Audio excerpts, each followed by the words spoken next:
মাদ্রাসার একজন ছাত্রীকে বিভিন্ন প্রলোভন দেখিয়ে প্রেমের ফাঁদে ফেলে তাকে দীর্ঘদিন যাবৎ বিভিন্ন জায়গায় আটকে রেখে ধর্ষণ করা হয় এবং পরবর্তীতে পতিতালয়ে তাকে বিক্রি করে দেওয়া হয়। এটা নিয়ে এলাকায় একটু ভালো আলোড়ন সৃষ্টি করে। সে লক্ষ্যে আমরা আমাদের কার্যক্রম শুরু করি, আমাদের গোয়েন্দা নজরদারি বৃদ্ধি করি। এখানে একটি বিষয় ছিল যে মেয়েটি মাদ্রাসায় পড়াশোনা করত এবং ছেলেটি ছিল অন্য ধর্মাবলম্বী, হিন্দু ধর্মের। তো এখানে তার পরিচয়টা গোপন করে এই প্রেমের কাজটা করে। মূলত এরা দুইজনই সোশ্যাল মিডিয়াতে একটা অ্যাপ ভিত্তিক একটা সোশ্যাল মিডিয়ার মাধ্যমে তারা কাজ করত, যেখানে তারা ব্যবসায়িক কোনো কাজের সাথে রিলেটেড ছিল। সেখানেই তাদের পরিচয় হয়। এই পরিচয়ে ছেলেটি তার পরিচয়টা গোপন রাখে, তার যে আসল যে ধর্মটা সেটা সে পরিচয় রাখে এবং মেয়েটা জানতো না।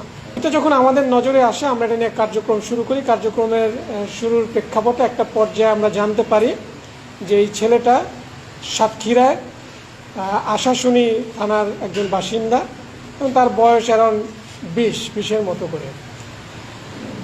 এবং এই মেয়েটিকে তারা প্রায় 20 দিনের মতো একটি হোটেলে রেখে তারা নির্যাতন করে এবং একটা পর্যায়ে যে ছেলেটার নাম শুভজিৎ, এই শুভজিৎ যখন আপনাদের এই বিভিন্ন মিডিয়ায় প্রচার হওয়ার পরে সে যখন বুঝতে পারে যে তার সাস্টেন করা ডিফিকাল্ট হয়ে যাবে, পরবর্তীতে সে সাব্বির নামে একজন তার বন্ধুর কাছে তাকে দিয়ে দেয়।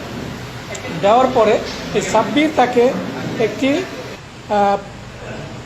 খারাপ জায়গায়, পতিতালয়ের মতো একটা জায়গায় তাকে এক সর্দারনির কাছে তাকে হ্যান্ড ওভার করে। এই পর্যন্ত আমাদের তথ্য আছে, তথ্য পেয়েছি। সেখান থেকে অন্য একটি সংস্থা মেয়েটিকে উদ্ধার করে নিয়ে এসে তাকে হাসপাতালে ভর্তি করা হয় এবং পরবর্তীতে আমরা এই যে শুভজিৎ তাকে খোঁজার জন্য আমাদের কার্যক্রম শুরু করি।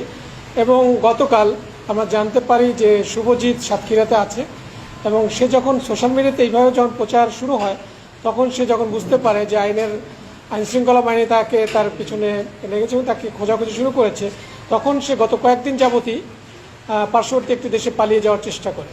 সে খবর আমাদের কাছে আসে। পরবর্তীতে আমরা আমাদের গোয়েন্দা নজরদারি, আমাদের র্যাব 11-এর তৎপরতা মাধ্যমে আমরা তার স্থানটা শনাক্ত করতে পারি এবং সেই শনাক্ত অনুযায়ী আমরা এখান থেকে আমাদের যে র্যাব 6 আছে সাতক্ষীরাতে, সেখানের একটি টিমকে আমরা বলি এবং সেখানে র্যাব 6-এর একটি চৌকস অভিযানিক দল গতকাল সন্ধ্যার দিকে একটা অভিযান পরিচালনা করে এই শুভজিৎকে আইনের আওতায় আনতে সক্ষম হয় এবং পরবর্তীতে আমরা এখানে নিয়ে আসছি এবং তার বিরুদ্ধে যে আইনানুগ যে প্রক্রিয়া সেটা প্রক্রিয়াধীন রয়েছে।